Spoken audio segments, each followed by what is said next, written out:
बिहार में चुनाव की तारीखों का ऐलान तो हो गया, लेकिन ये पार्टियां नहीं बता पा रही कि वो कितनी सीटों पर चुनाव लड़ेंगी। बहुत से लोगों के टिकट कटेंगे, विधायकों को उनको इस बात की भी चिंता हो रही है। लेकिन फिर भी एनडीए और महागठबंधन में सीट शेयरिंग को लेकर कोई समझौता नहीं हुआ है। आज कोई ऐलान हो जाए, घोषणा हो जाए तो अलग बात है, अभी तक तो इसके कोई आसार नहीं है। चिराग पासवान के पिता और पूर्व केंद्रीय मंत्री रामविलास पासवान जी की आज पुण्यतिथि भी है।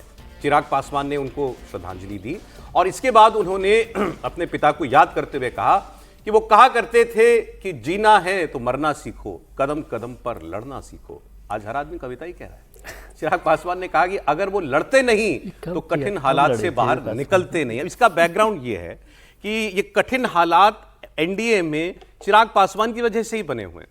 वो क्या चाहते हैं? वो चाहते हैं 5 लोकसभा सीट में जीता, 6 सीट पर लोकसभा सीट विधानसभा की, तो 30 सीट मेरी बनती है। मेरा हक है कि मुझे कम से कम 30 विधानसभा सीट दी जाए। शुरुआत तो 40 से हुई थी, अब वो 30 पर आ गए हैं। एनडीए ने उनको पहले बीजेपी ने बताया जाता है 18-20 सीट ऑफर की थी, इससे ज्यादा देना नहीं चाहती थी। लेकिन जब उस पर बिल्कुल ही उखड़ गए चिराग पासवान, तो फिर बात 25 के बीच कहीं ठहरी। बाकी आपको हमारे मेहमान जो हैं वो और बता पाएंगे। लेकिन क्या ये 25 के आसपास मान जाएंगे?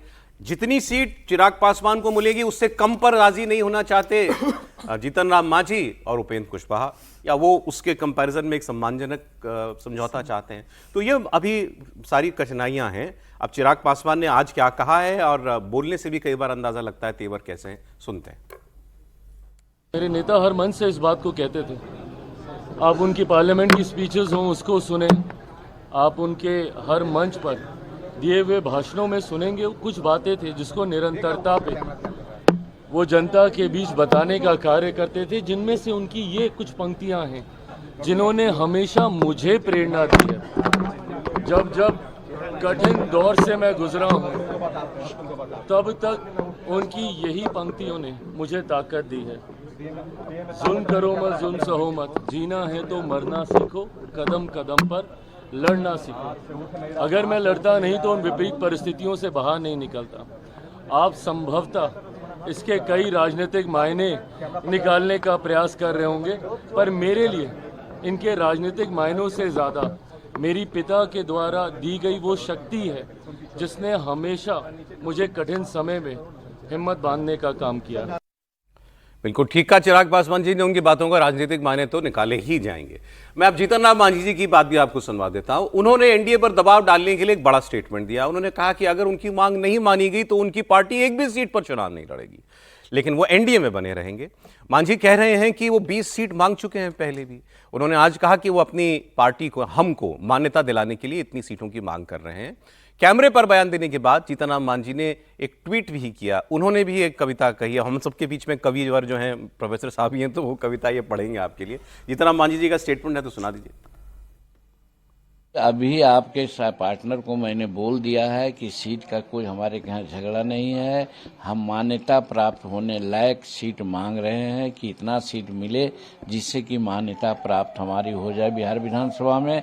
और ये अपेक्षा इसलिए है कि हम कोई प्रधान मुख्यमंत्री, डिप्टी चीफ मिनिस्टर नहीं बनना चाहते हैं। हम अपने पार्टी को रिकॉग्नाइज कराना चाहते हैं। यही मेन डिमांड है। अगर सर नहीं मिलती है कोई सीट तो क्या तो पार्टी के साथ हम रहेंगे। हम एक पार्टी में एक सीट पर भी चुनाव नहीं लड़ेंगे और हम एनडीए के साथ रहेंगे। जो इतना उखड़ गए, कह रहे हम एक भी नहीं लड़ेंगे लेकिन रहेंगे एनडीए में। क्या है कविता सर, बता दीजिए इनकी। नहीं, देखिए, वो कहा जरूर रहे कि हम नहीं रहेंगे, लेकिन ये सब तो राजनीतिज्ञों के तेवर होते हैं, कहने का ये लहजा होता है उनका। लेकिन जहाँ तक मुझे जानकारी में आई है कि सीटों का शेयरिंग का मामला है, करीब 70% अंडरस्टैंडिंग हो चुकी है एनडीए के अंदर। बाकी 30% वो अभी वर्कआउट कर रहे हैं और मुझे लगता है आज या कल तक ये चीज़ें हो जानी चाहिए।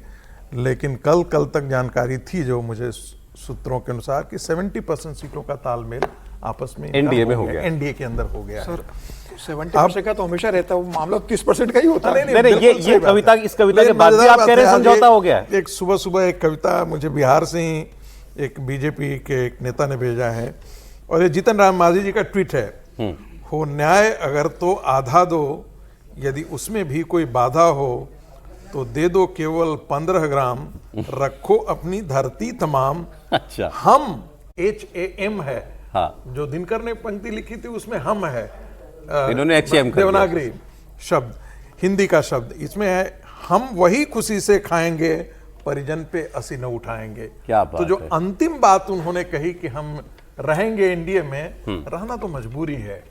ये तेवर है कि सरेंडर है, मैं तो ये पूछ रहा हूँ। नहीं, देखिए मुझे लगता है कि ये 5 सीटों 6 सीटों पर ये मान जाएंगे अंतिम में। इससे ज्यादा मुझे नहीं लगता है कि भारतीय जनता पार्टी या एनडीए गठबंधन इससे ज्यादा उनको सीटें देने ये तो इमोशनल ब्लैकमेल लग रहा है अजीत जी।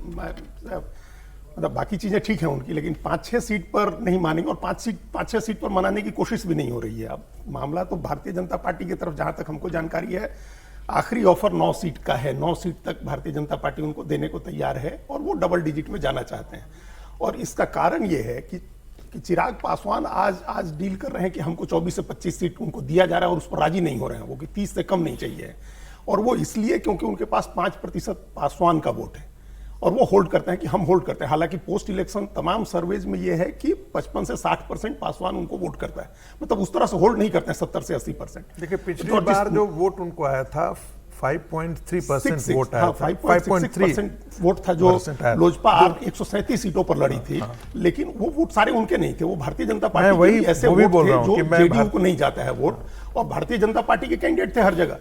ये जो 5% वोट होल्ड करते हैं, उसके आधार पर अगर वो 30 सीट मांग रहे हैं, तो जीतन राम मांझी जिस जाति से आते हैं, मुसहर जाति से, उसका भी 3.2% वोट है। तो इस प्रोपोर्शन में तो आपको सीटें देनी होंगी। और चिराग पासवान 5 लोकसभा की सीट ले गए थे, और जीतन राम मांझी चिराग को जितनी मिले उससे आधी तो मिले इनको। आधी तो निश्चित रूप से मिलनी चाहिए, ये इनका अपना स्टैंड है। पहले इन्होंने कहा कि 15 सीटें हमारे लिए सम्मानजनक होंगी, नहीं देंगे तो हम 100 सीट लड़ेंगे। अब उससे सरेंडर किया है इन्होंने कि हम कोई सीट नहीं लड़ेंगे। ये इमोशनल एक ब्लैकमेल दबाव डालने का तरीका है। ये 7 सीट जो प्रोफेसर साहब ने कहा, धर्मेंद्र प्रधान और विनोद तावड़े और सम्राट चौधरी जिस दिन मिले परसों उनके घर पे जाके पटना में, तो उन लोगों ने 7 सीटों का ऑफर दिया, और उसके बाद कोई बातचीत नहीं हुई। सिर्फ 15 मिनट में वो बात खत्म हो गई, और ये सब लोग निकले, और वो फिर वहां से दिल्ली चले। मेन मुद्दा तो चिराग का है ना। हाँ, चिराग पासवान का निपट जाए अगर, तो फिर जीतन राम मांझी का भी निपट जाए, उपेंद्र कुशवाहा का भी निपट जाए। ये उसके बगैर नहीं निपटेगा। चिराग पासवान जिस तरह से जितनी सीटें मांग रहे हैं, उतना देना संभव नहीं है, और आप देंगे तो दूसरे लोगों को आपको नाराज करना पड़ेगा, आप वो भी जोखिम नहीं ले सकते हैं। दूसरा ये कि चिराग के पास भी कोई ऑप्शन तो नहीं है ना, रहना तो यही है अभी। ऑप्शन किसी के पास नहीं, ऑप्शन होता है। ये केंद्रीय मंत्री हैं चिराग पासवान, बात है। जीतन राम मांझी केंद्रीय मंत्री हैं, 5 उनकी पार्टी पिछली बार बेटा मंत्री मांझी जी का बेटा, पिछली बार भी उनकी पार्टी टूटी थी, 6 एमपी थे, 5 एक साथ चले गए थे, अकेले रह गए थे। बीच में ये हो रहा था कि प्रशांत किशोर के साथ है जा सकते हैं, ये बीच में प्रशांत किशोर ने, प्रशांत किशोर का ये ऑफर था कि आप पार्टी मर्ज करिए। पार्टी प्रशांत किशोर नहीं बाद में ये भी था कि आप अंडरस्टैंडिंग से हम सीटें लड़ लें, ये भी इसका था। मर्ज करे। हाँ, एनीवे ये सब पुरानी बातें हो गई ना, अब तो मैंने इसलिए आपसे पूछा। अब एनडीए में ही है। देखिए चिराग पासवान के लिए यदि आप बड़े लोगों से आप बात करें तो बनेगा कि जो तेवर दिखा लें, जो झगड़ा कर लें, अंतिम में आकर के एक बार तेजस्वी यादव की भी बात कर लेते हैं, मैं उनकी बात आपको सुना देता हूं। पहले एक लाइन बोल। हाँ प्लीज। क्योंकि रश्मि रथी की बात प्रोफेसर साहब ने कर दी, और रश्मि रथी को उन्होंने कोट किया, तो मैंने कहा ये अभी फर्स्ट स्टेप है। असली स्टेप तो तब आए जीतन राम मांझी अगली बार ट्वीट करे रश्मि रथी को, हित वचन नहीं तूने माना, मैत्री का मूल्य ना पहचाना, तो ले